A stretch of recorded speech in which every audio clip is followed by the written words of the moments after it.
So you would make ambient music, yet you've recorded some of the heaviest music in the history of heavy music. Well, That's really wild. that's more that. Thank you. That's more of an indicator of sensitivity than it is like personality, in my estimation, because I had worked with some really, not even worked, spent time with some really successful musicians in a bunch of different genres that, for whatever reason, saw me as a strange pet they wanted to hang out with for a while. And sometimes I would watch these people who are so much more aggressive and intense than I am.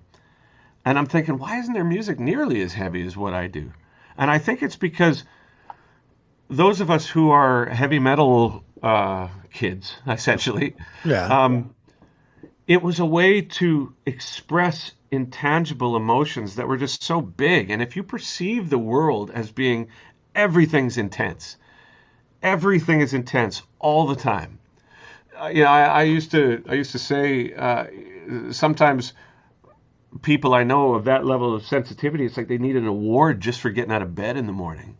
You know, so when you are wired to interpret your environment as either constantly a threat, even, or constantly just like the intensity of it and going into public or having to go to a party or any of these things as being like work, then inevitably I think the music's going to be fucking intense, you Right. know? No, It's just, it's like, that's all there is to it. It's like, and so the other side of the coin for me is a project I do called Dream Piece, hmm which is ambient music for sleeping and for children. And I did 14 episodes of an infant, like a toddler's show on the BBC in the UK about um, the emotional energy of colors.